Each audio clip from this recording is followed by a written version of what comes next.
Well, good morning, everyone.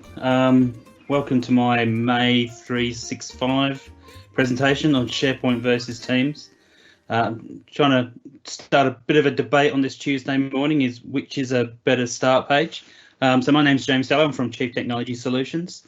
Just before we start, there's a couple of slides to take you through just our welcome to country for both my local Australian peers and also for peers over in New Zealand there. So definitely want to recognise the traditional custodians of the land on which this online conference is hosted, and the traditional custodians of the lands where our Australian-based speakers and participants are located.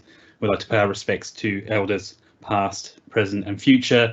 And on behalf of M365 May, we'd like to welcome and acknowledge all our speakers and participants from New Zealand as well. So thank you for supporting this this event. And yeah, I won't try and wreck everything with my pronunciation there. Now, also code of conduct: be constructive, be respectful, and be helpful, and be kind. Is the quick version. So welcome everyone. Now, just very briefly about me, I'm an independent consultant, so I do consult around the area of the Microsoft toolset, but I'm certainly not limited to that stack of technologies. I've worked over the last 20 years or so now with a whole variety of solutions. And what I wanted to do today was to really use that as an opportunity to look at this issue of whether the traditional, if you like, Microsoft SharePoint homepage is the better start page for an organisation, for users, or should we be jumping on the Teams bandwagon and really using that as our start page? But I want to look at this not through rose-tinted glasses of an MVP or a Microsoft specific consultant. I really wanted to look at this more pragmatically, and I'm a human-centered designer, and that's where I want to start, is really with people and to understand that complex relationship between the tools we use, human behaviour, and the context of work, and just see if we can unpick this particular question, which I think is a bit of a hot topic right now, because we've obviously seen with COVID-19 massive growth of Microsoft Teams. But really, what should we be using moving forward? What is the best solution? So I'm going to try and look at this, look at the pros and cons, and talk about maybe how we might go about resolving this particular conundrum. Now, I want to start off though by just looking at some industry trends, because I think getting context is important. We need to step outside of the Microsoft 365 space just for a moment, just to look at that bigger picture of what's going on, because consumer behaviours in the last 5 or more years, or certainly since the advent of the iPhone, since the advent of maybe web-based email, it started to change some of the expectations of users and what that sort of flows onto into our workplace as well. So I think one of the things we need to talk about first of all is not so much the death of the intranet homepage, but the death of the internet homepage. Now, there's been a lot of concern, of course, about the state of journalism, the health of online news media, business models, and all those sorts of things. And some of that certainly comes back to, I think, this idea that people are simply not wanting to go to a homepage, consume news and content, and definitely not willing to pay for that, because people like Facebook and Google get in the way of that process and actually take people directly to the news. Now, there are various things going on right now in Australia. You know, we're trying to get Google and Facebook to actually compensate media outlets for that, for them being intermediaries in that process. But you look at examples like Quartz, and there's a bit of a vignette just of their homepage where that whole traditional homepage model has been blown up. And you might also know that when you're browsing online and you find a news story and you scroll to the bottom, we've got this method of continuous scroll where more and more news stories just join the bottom of the screen and it keeps going. So in fact, you can kind of browse without ever touching that homepage. And Quartz there have actually just decided not to even bother with the traditional homepage. However, it doesn't mean that that's sort of game over. Homepages are still there. Recent article just talking about how the homepage is making a comeback, but we've also still got this ongoing tension of how people want to consume content in particular is changing. If you've heard of Quibi, it's a a short format subscription video service. So it's like Netflix for people with an even shorter attention span. So while our use of the internet has changed how we make use of the homepage, and there's definitely some changes to how we consume content, it's not quite dead yet. I wouldn't discount the homepage altogether, but definitely it's not quite what it was when the internet first appeared. Now, as we dive in a little bit more then back into the workplace, what does that mean? What are these trends that are affecting us? What's trickling down from that wider consumer context for digital technology? Well, certainly frontline workers have been a massive trend in recent years, and they have very different needs and behaviours versus your traditional desktop user. Collaborative work management is an emerging category of software, and also an emerging concept, which is really how we combine things like, say, task management with collaboration features like discussion forums, video, all those different bits and pieces. So we're seeing this world of, and we used to talk about the idea of systems of record and systems of engagement, and they were separate systems altogether. We're now seeing those come together into single tools. So you don't have to go to your CRM system, for example, to enter all those records and then go to another tool to have a chat with your colleagues about that sales opportunity. It can all happen within one system. At the same time, though, we've seen this massive explosion of apps. There are so many different workplace technology tools that you could use, and certainly within the Microsoft context, we know that within Microsoft 365, there is a plethora of tools as well, and that's causing some challenges for people in just dealing with that app overload. Strangely enough, though, when you actually look at the statistics, it's not holding us back, though, from using more and more different apps in our workplaces. There's also some other sort of cool things going on around what are called applied intelligence. So this is using all those different cognitive services to really just, I think, chip away at little inconvenient tasks and repetitive tasks that we have to do. So I'm not talking about big picture things here where AI is actually doing our jobs. I'm talking about how AI and machine learning is being applied just to make life a little bit easier. And in fact, this presentation is full of that sort of example, which is a little help that PowerPoint now provides in terms of design and layout. Chatbots are also a huge trend as well. Chatbots are absolutely everywhere, whether it be in the consumer space, and it's definitely a trend within the digital workplace. And also, and in part, this is a response to this issue of multiple apps, is that we've had the emergence of toolboxes. So often you'll land on an intranet and find that you've got a little personalized set of links to the apps that you commonly use. Interestingly enough, chatbots and toolboxes are often used as a solution to that same problem. I'm also interested in the physical workspace. Obviously, that's all being blown up at the moment because of COVID-19, but we are seeing a greater integration and the emergence of solutions that target specific that physical workspace experience, and that's everything from room bookings to getting facilities to come and repair a broken chair, through to how you actually access the building.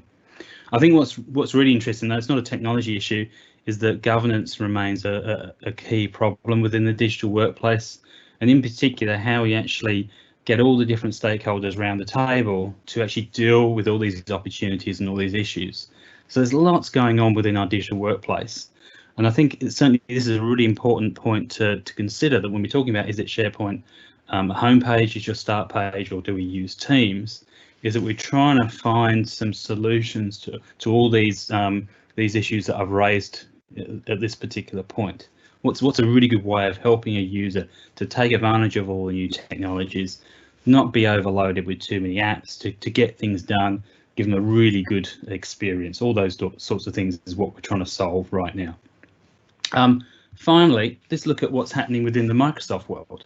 So we know, again, in the context of COVID-19, that the take up of Teams has just been absolutely enormous, massive. I don't think this graph or this bit of data on the left isn't really the most recent data, but that's the number of minutes spent in Microsoft Teams meetings per day. So 2.7 billion back in March. That's extraordinary. We've had some issues, I think, with along the way with Office 365 in the past and how the different bits work together. It was really exciting to see Microsoft recommit to Yammer, and recently we've got these Yammer communities now appearing within Microsoft Teams, so things are starting to come together. But actually over in the SharePoint world as well, in the past few years, we've seen some real leaps and bounds with its ability to be an intranet solution out of the box. I mean, when I first started with SharePoint, you really had to develop and customize absolutely everything to get anything out of SharePoint beyond just a basic file sharing. I've also been watching the intranet in a box space, which are the solutions for SharePoint to make it easier or make it a better intranet tool. And you can see that vendors are actually responding to that. Some of the vendors who are sponsors here as well. And you'll see that they've really moved beyond, or starting to move beyond, just gap filling, because Microsoft is now delivering that within SharePoint, to actually looking to be a bit more specialized and solve more problems across that broader Microsoft 365 ecosystem. So there's lots going on within Microsoft. And again, you can see there's a bit of a cascade down from those bigger picture trends through to the digital workplace trends and to some of the things we're seeing emerging out of Microsoft. So that's just a bit of context for us. So let's start to get into the nitty gritty of this presentation then. And being a bit cheeky here, be careful what you wish for, because I think when you ask people, would you prefer Microsoft SharePoint homepage or Teams as your start page, we do get a bit tribal, I think. And I think the warning here is that, well, if that's really what you want, what are you going to miss out on? And that's what I mean by be careful what you wish for, because from a UI point of view, from a application point of view, SharePoint and Teams are very different tools. So we're gonna pick that apart a little bit. Before I get into that, though, some of you may have participated in a little poll that I run in the lead up to this presentation, and it had a couple of questions, but the main one was, given a choice, I think the best start page is Microsoft Teams as your work hub, a homepage in SharePoint, and neither. I live in Outlook. Now, don't take the percentages to heart too much, because I think I had 21 responses, so that 5% of I live in Outlook really represents only one user. But I think that the percentages are a bit easier to just sort of deal with for the purposes of today. So obviously Microsoft Teams is a work hub. We've almost 2/3 of people have said that is their preferred start page. But I think it's quite interesting that we still have another, or slightly more than a third, who think that a homepage in SharePoint is actually their preferred start page. We still have the outlier who prefers to live in Outlook. So going back to the subtitle for this particular part of the presentation, be careful what you wish for. I think it's quite clear that while we've got a large cohort of people that are really keen to use Microsoft Teams as their work hub, there's definitely a sizable minority that are quite happy or prefer to use homepage as their SharePoint. So part of what we're going to do today is really explore why might that be the case. Again, probably not definitive polling here, but I do think it provides a bit of a snapshot into the fact that we've got different preferences or ideas about how our digital workplaces should work, and even some people that would actually still prefer to live in Outlook. So before we go any further into that, though, I think just to add a bit more colour to that data, is I've got just a couple of selected snippets of some of the comments that people sent through with their poll. And obviously, look, I was asking a very limited set of options. You had to pick Teams or SharePoint, or if you really didn't like those, you had Outlook as the option. So I wasn't allowing any grey areas. But in the comments, it was really great to get a bit more context from people about what they thought and why they made that particular choice. And it does take us through some of those different perspectives. So, the first comment there is that it's the one place to go. Teams is the one place to go to access all knowledge and information of the company. However, there's a counter view here then in the next comment that the Office 365 homepage allows me to switch freely between other tools. I don't want to replicate everything in a Teams tab, and we'll come back to the tab a bit later. And then there's third one, with the COVID-19 situation, Teams took off. However, the intranet and SharePoint business hubs we created certainly lost some traction and momentum that it had prior. So there's clear proof actually that if you give people Teams, they are naturally perhaps going to go off and use that over SharePoint. And the final one here, which I think is actually really interesting for a couple of reasons, but firstly, I love Teams. So it's great to see someone really passionate about a software product in their workplace. But I think the other piece here is, of course, I never use Outlook for internal communications anymore. And that I think that's quite significant to think about as well. Now, at this point, we have, I understand we've got a bit of a competition going on.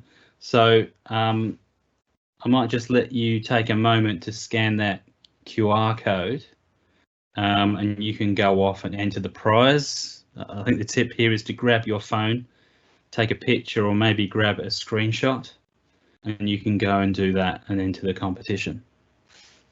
The prizes, I think, are coming from our wonderful sponsors who we'll mention at the end. Okay, so we've run the poll. We've got some interesting feedback there. Hopefully some of that it reflects some of your own experience. And for me, I think there's a sort of couple of issues that come out of this. And there's a bit of the tension between this idea of personalization versus autonomy, and also what in the world of user experience design, we talk about affordance.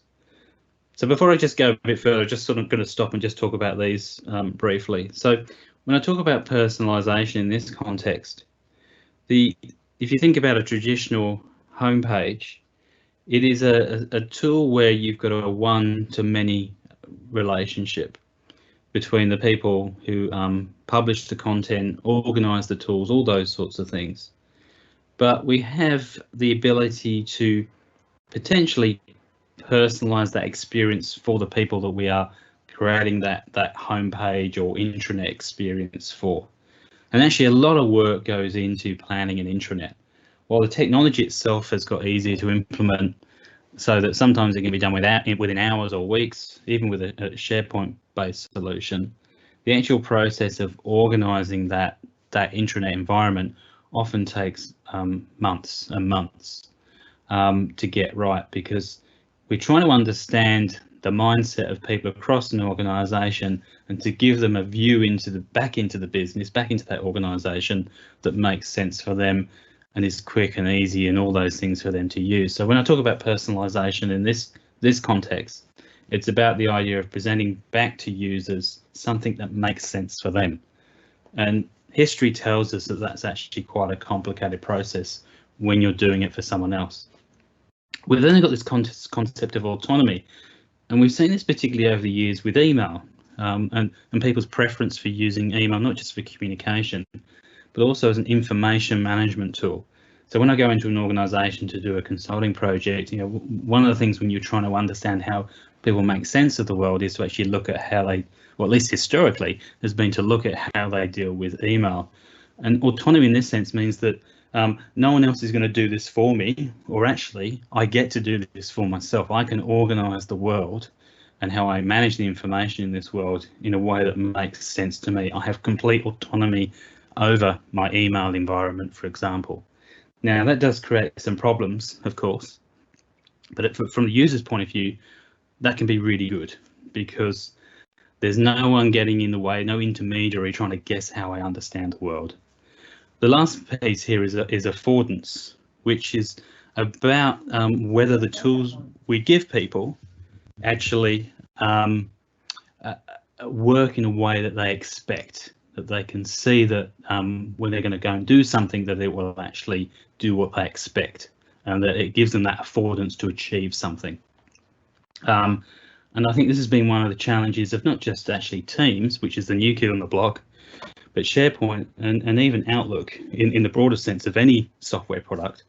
I remember many years ago, we were training people on using a new document management system that has some integrations with Outlook. And we sat down with a user, and while they knew they had an inbox in Outlook, they'd actually never clicked on the button to bring up their calendar. That was just not something that was in their worldview to explore or even understand what that calendar icon could do. But they were really quite excited to find that they could schedule and review the meetings they had through Outlook. So that usability issue is actually really important when we're thinking about, again, the context of use and whether we should be using tools like Teams or SharePoint. So just keep those three things in mind.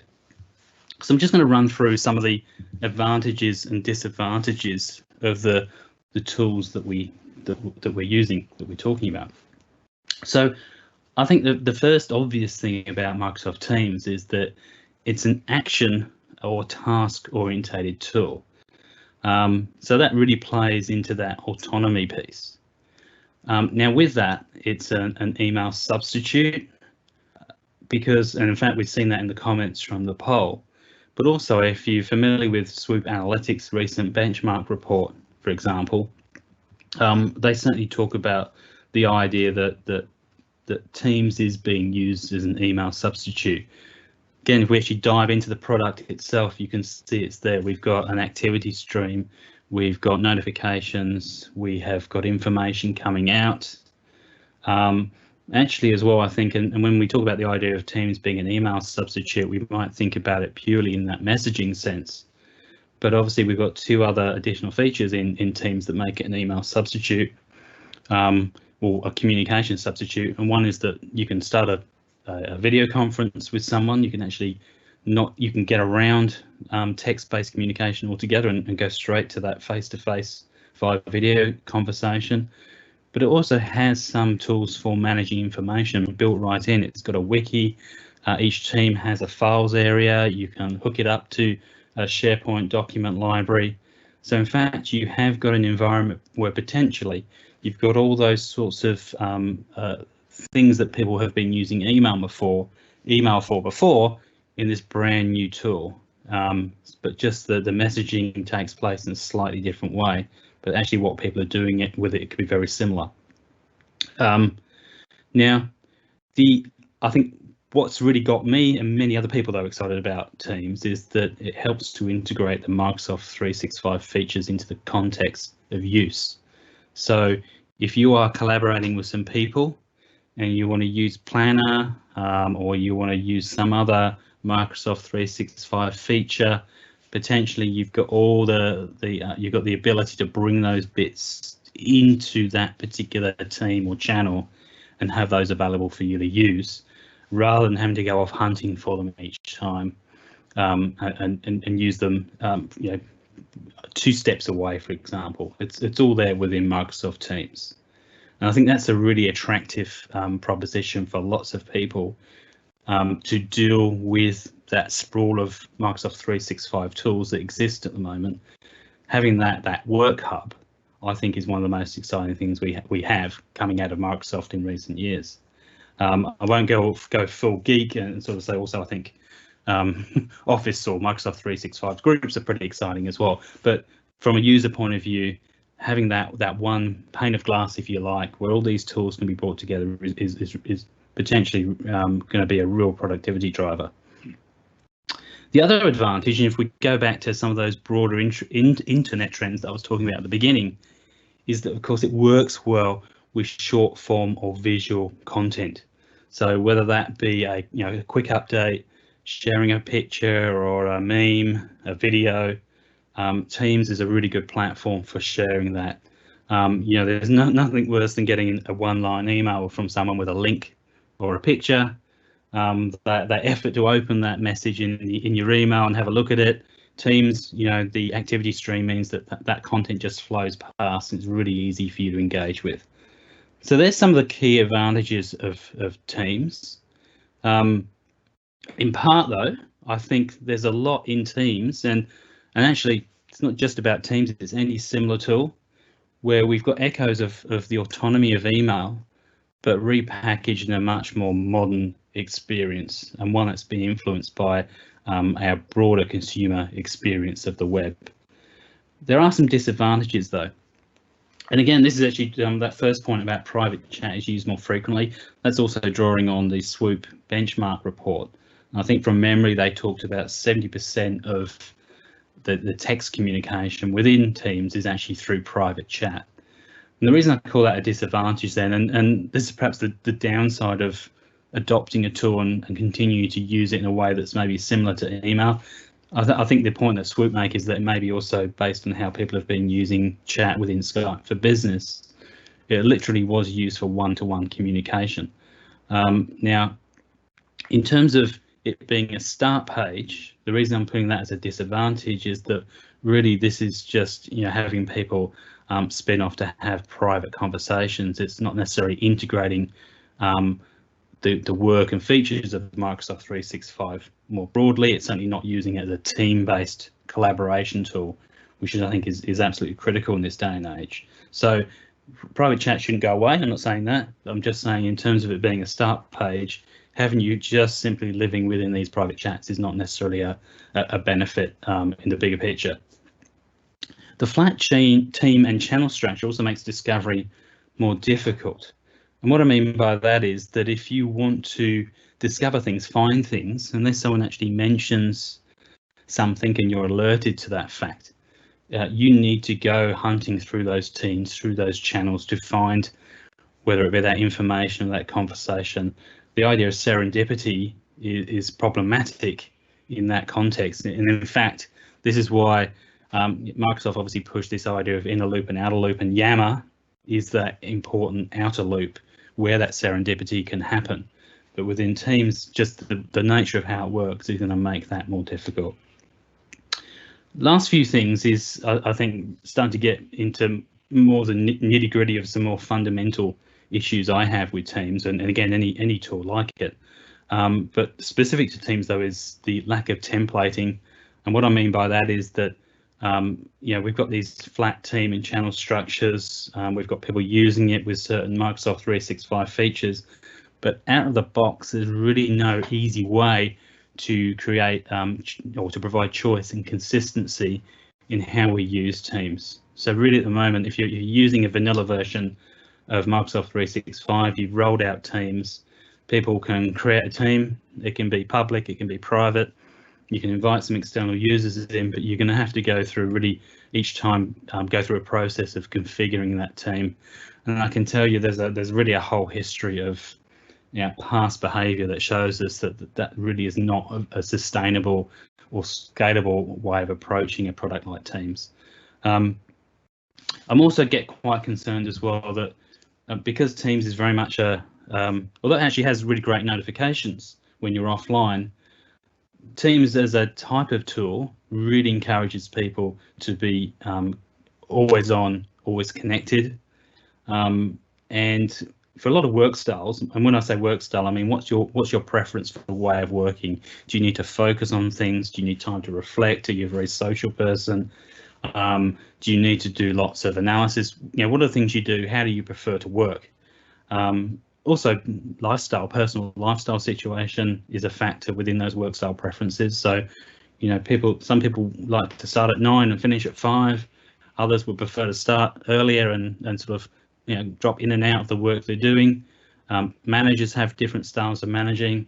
A tool which really encourages you to be always on, always connected, doesn't necessarily work for everyone. And tools like Teams often force people to work together in a certain way when it actually isn't really the best way of working for that person in particular.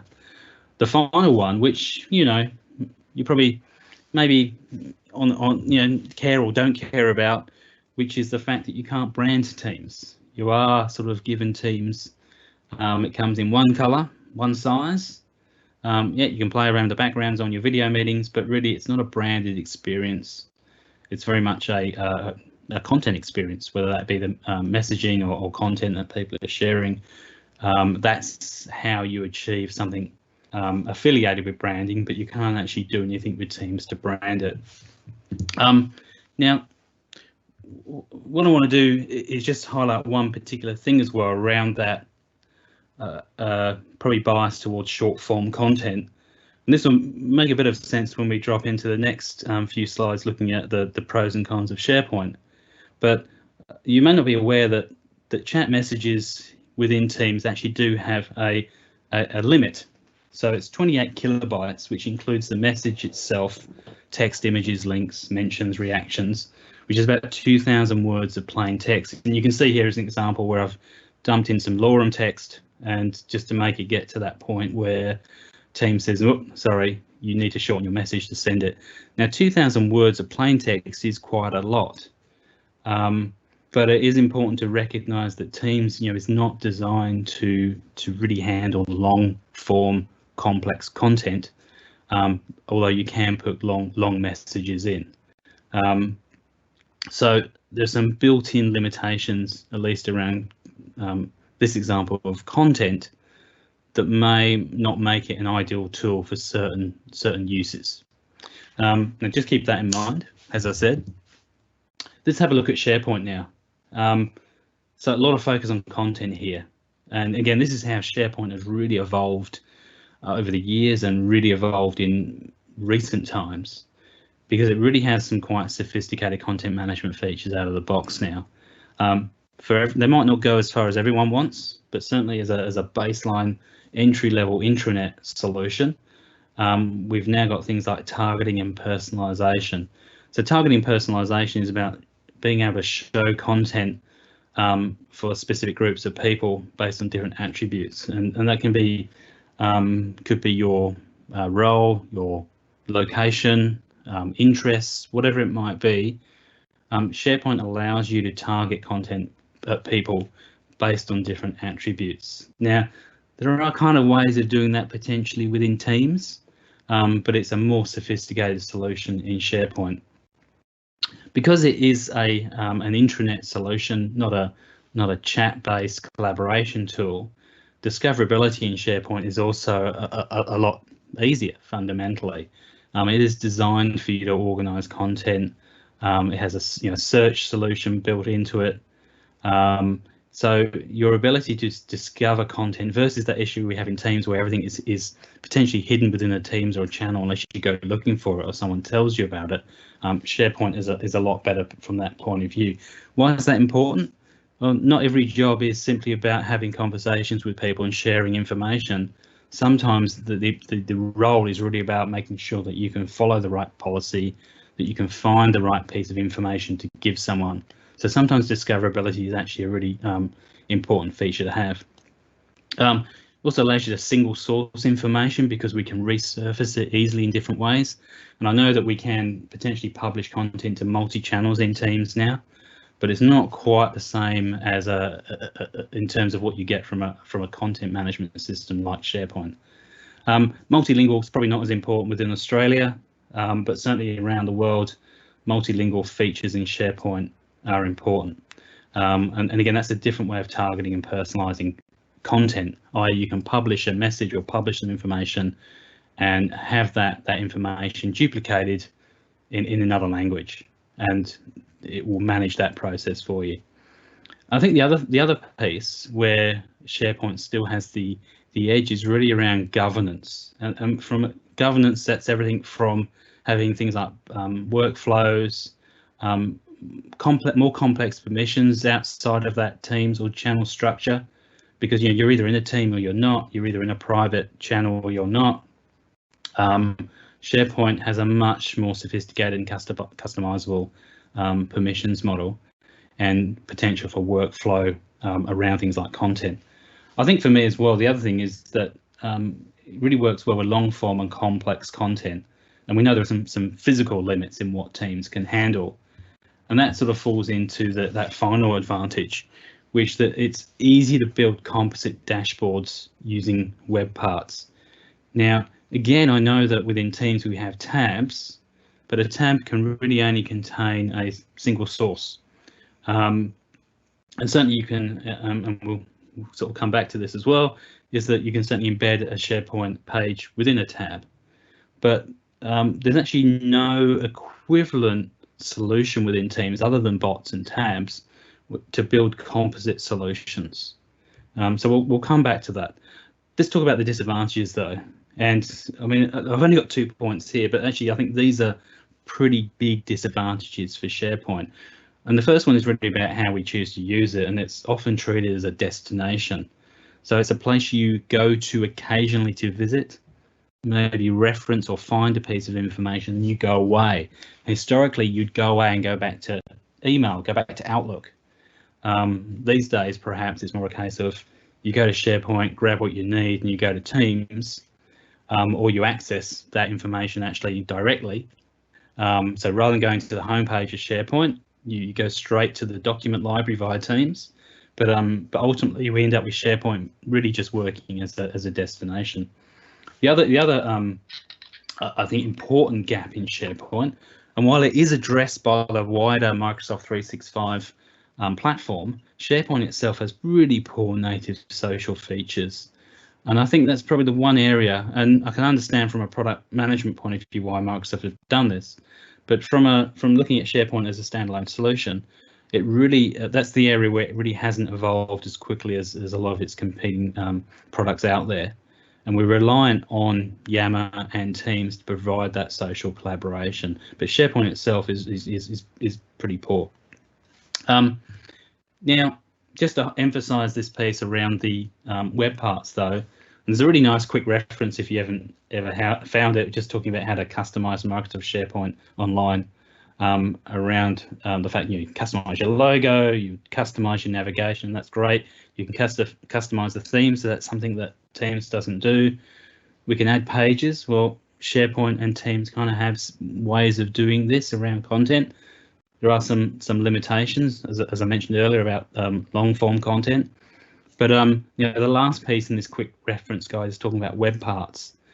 And as I said, it's really about how we choose to use it, because with the right web parts, SharePoint can really become more than a destination for users. There's all sorts of interactive web parts built in. There are web parts that talk to other systems. And actually, it's relatively simple to create your own simple web parts to integrate other tools. And you've certainly got the potential to build even more complex integrations if you want to, using web parts as well. So I think web parts are, in a way, and particularly within the modern experience, the killer feature for SharePoint to make it more than a destination. But if you think about it from a typical use point of view, this quick reference guide really highlights perhaps where some of our thinking is stuck, is that we think about customizing the logo, the navigation, the theme, we put some content in, and then we stop. And really, getting the right web parts is perhaps the piece that people don't do, and why SharePoint is often limited. But how can we make Teams an even better start page? Actually, in the feedback, and I know, and from talking to people, the tabs are a really critical way of making Teams a good, not just a good start page, but a better product. It distinguishes Teams from simple group chat tools as well. I think, though, that tabs are just one place, and as I said as well, configuring the tabs has some limitations unless you can automate that in some way. But the side row is an interesting proposition for adding additional functionality to make Teams a better start page. And I think hopefully in the future we'll see more and more clever, smart integrations that make use of the side rail to actually really extend what Microsoft Teams is by building in brand new functionality that doesn't exist within Teams right now. Bots are another way that we can integrate features into Teams that will make it a better start page as well. But I think, again, bots are something that it's really easy to implement, but also easy to do really badly. So bots are kind of actually a more difficult proposition if you actually want to build something that's a really smart integration and to overcome some of the basics of Teams and make it a better start page. I mentioned automation, though, and again, that impacts on all of these features I've talked about, tabs, side rail, the bots, is that we actually need more features within Teams to help make this scalable, repeatable, to drive adoption, have that consistency, because without it, you're going to have users that perhaps understand some of the advanced features of tabs. You'll have people that make the effort to get over the productivity kind of hump of trying out a bot, learning how to use it well, and then integrating it into their workflow. And obviously, the side rail is not something that a typical user can make use of. So someone's going to have to come along and create that. So automation, in the sense of automating access to all these features, is critical, and that's actually a gap that is not necessarily easy to fill.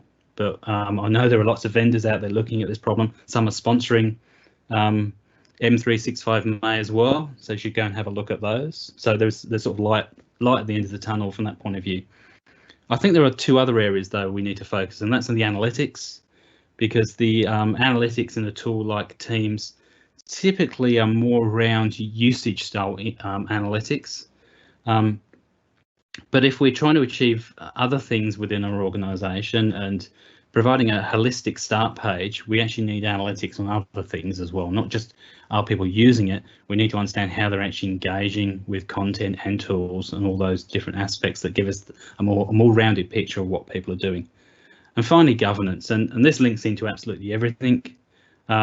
If Teams is going to be the start page, if it's going to be our work hub, governance again cannot just be looked at from a perspective of productivity or technology platform management. Governance has got to be holistic, which is why we need the analytics, we need the automation in order to drive all these features and to get it right. But we're going to have to bring other people to the table.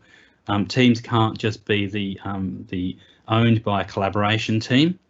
Governance needs to involve HR, internal comms, IT, and actually even facilities management if you really want to push the boundaries of what your digital workplace should be comprised of.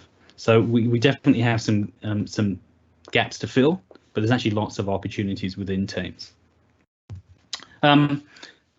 Quick flashback to the past though, because a lot of people have made the comments to me. Certainly this has been the common approach in Teams, is about making use of tabs to embed other applications into Teams. But you might remember that we actually used to have a feature called Outlook folder homepages. So this really isn't a new idea. And I talked before about how email to Teams, there's some behaviours that have jumped the fence that actually we're sort of almost bringing with us and bringing into Teams. And by the same token, this idea of tabs isn't that revolutionary. Outlook folder homepages, I'm not sure if it sort of was used widely. But certainly it was an interesting solution. I believe it was taken away because of security issues, and you can reactivate that. But yeah, so I don't think we can really claim that Teams particularly innovative with the use of tabs, because it's the idea of embedding a web page into our messaging tool isn't that new. Now,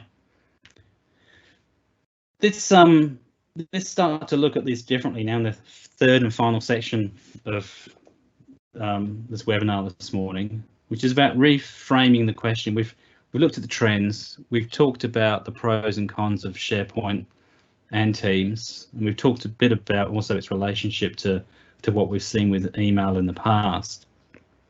I don't think just by looking at those pros and cons we can actually deal with the differences that actually different people, their preferences, their needs, simply by trying to say, look, you should just use Teams, it's the best solution, or you've got to use SharePoint. I think we actually have to look at it completely differently.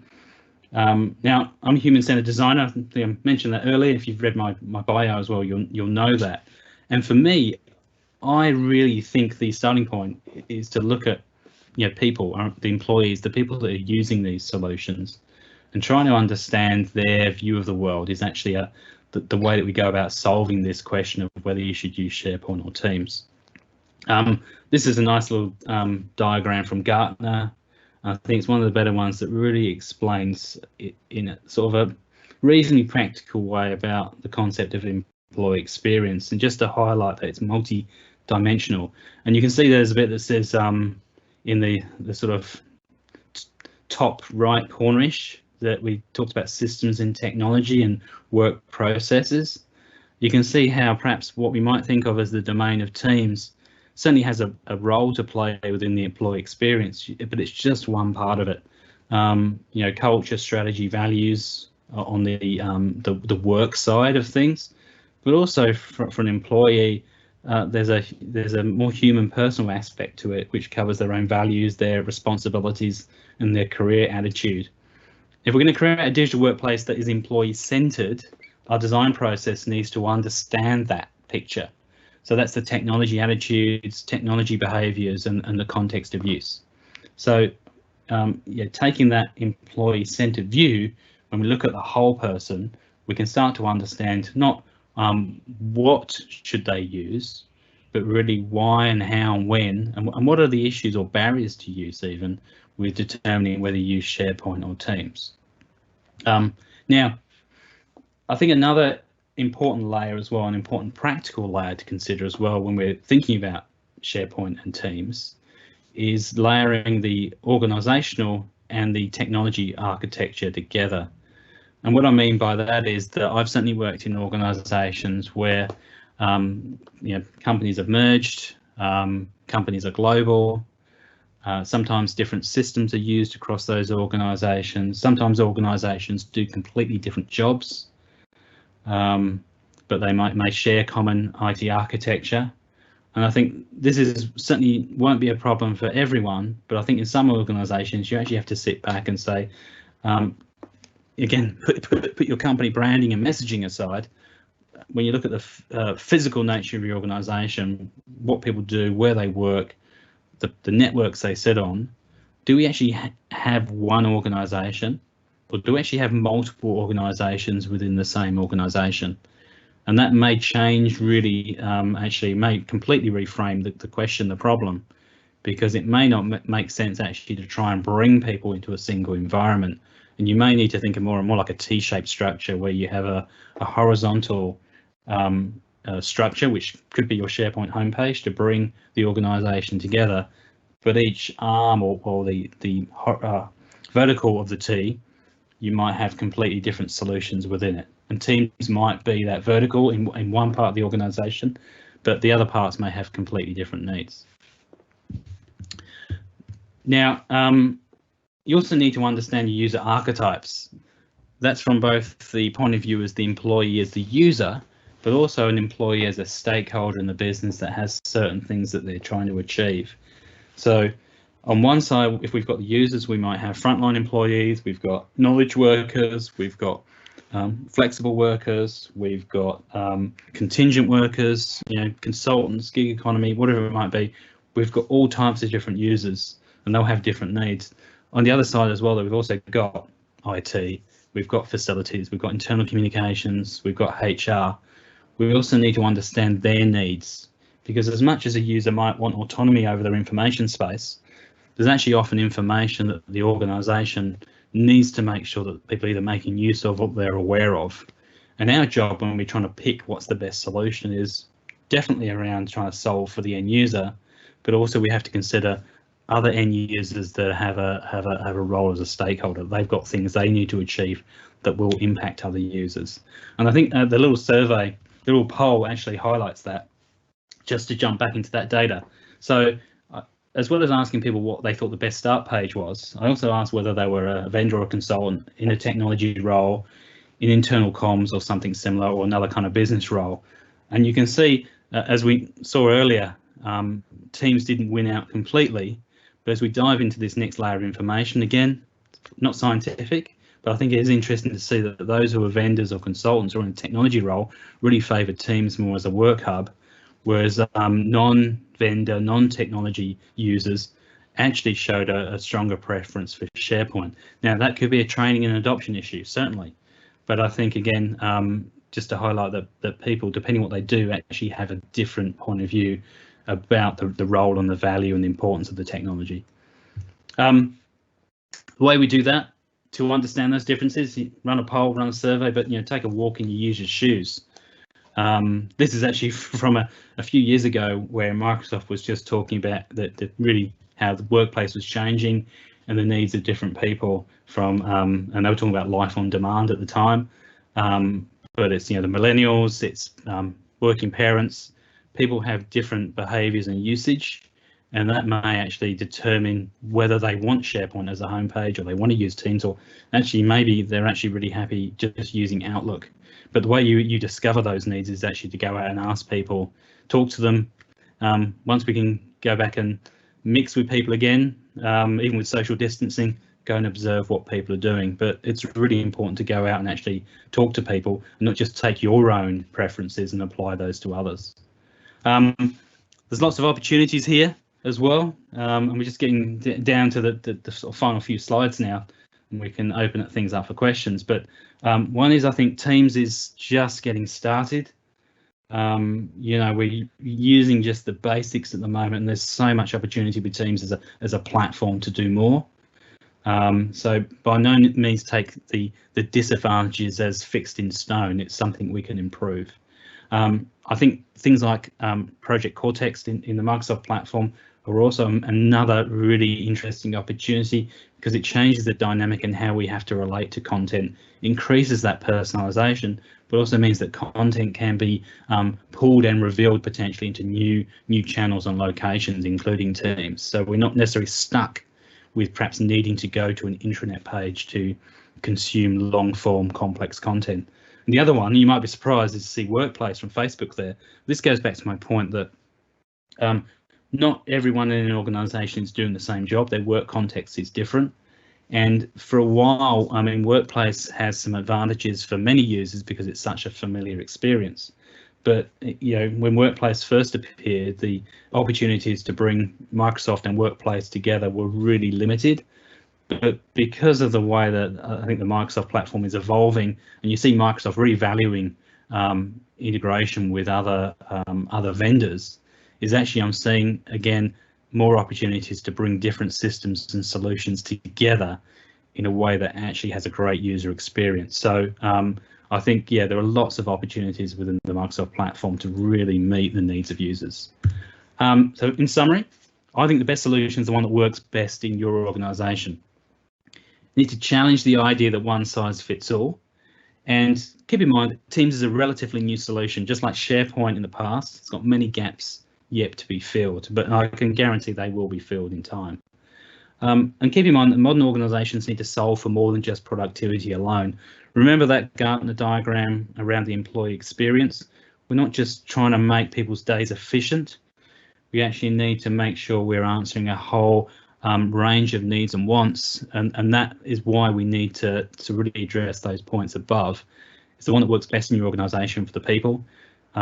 Don't just say it's one rule for everyone, because everyone is different. And really look at Teams critically and say, what are the gaps we need to fill to really make it work? If Teams is perhaps the longer term roadmap, but at the moment we really probably need to consider using both tools in different ways. Thank you to our sponsors. See them there: Swoop, AvePoint, Dellow, Logitech, Poly, Exclaimer, OnePlace Solutions, Lifetiles, and now Pals Software, Hughes Apps, Microsoft, and Plum. As I said, some of those vendors have some really interesting Teams and SharePoint solutions, so you should check them out. Questions?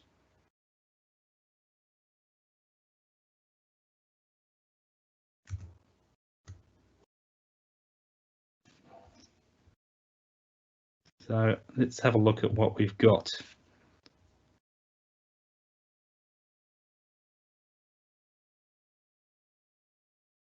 Okay, so I'm just looking at the questions now. So Cara has just shared a fab blog post about that Megan has actually posted, who's one of the organisers of this great event. Let's have a look at just these. Well, we just got some comments there, so that resonates. Thank you, Simon. And yeah, look, an interesting comment there from Simon that normal business users not quite so much on Teams, and I think that's a valid point. Although I guess we might want to talk about what's a normal business user. And look, thank you for the feedback I'm seeing coming through. So yeah, look, I think this is perhaps the potential with Teams is that it's still early days, and the idea that normal business users aren't quite so much on Teams. I think the Swoop Analytics benchmark report does show that people are obviously adopting at the moment because of the video conferencing. People are adopting Teams because they've migrated from Skype for Business and are bringing some of those behaviours over.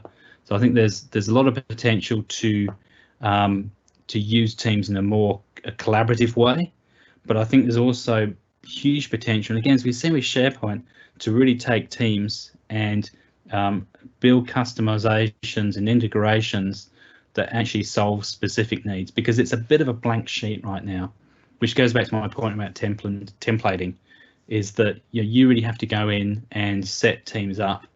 Really, for scale and adoption and sustainability, we need to be able to deploy teams in a way that is personalized. So we need to actually configure it for different people, for different use cases, rather than expecting them to set it up for themselves. Now,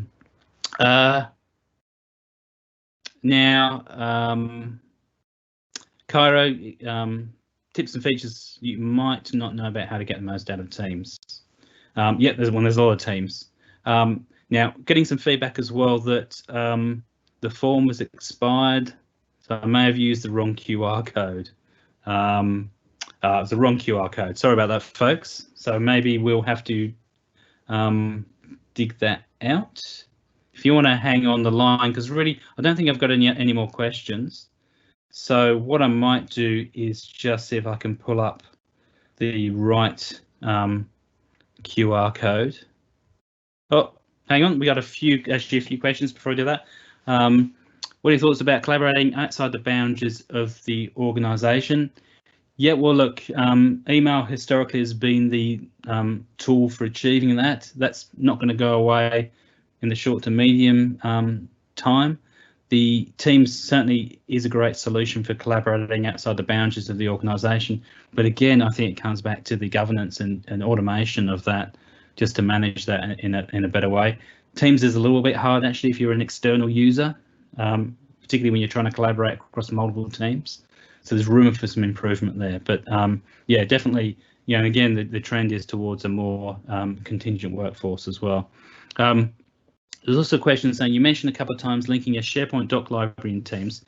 Would you migrate an existing SharePoint doc library into Teams files, or should you repoint the files tab to point to an existing SharePoint doc library?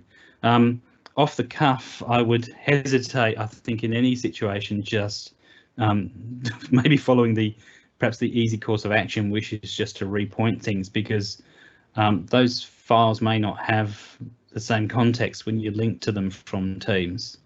And I guess that's one of the things right now with Teams is about context, is that there's a big assumption that the file structure in your files tab, makes sense for that group of users in that channel or team. But yeah, look, potentially you might want to do that.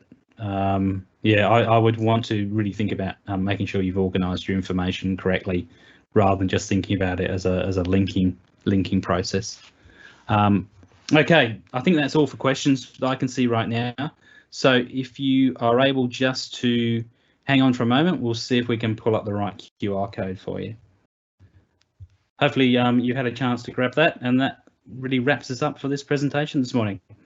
Thank you for your feedback, and hopefully see you online for my next session next Tuesday. Thanks a lot. Bye, everyone.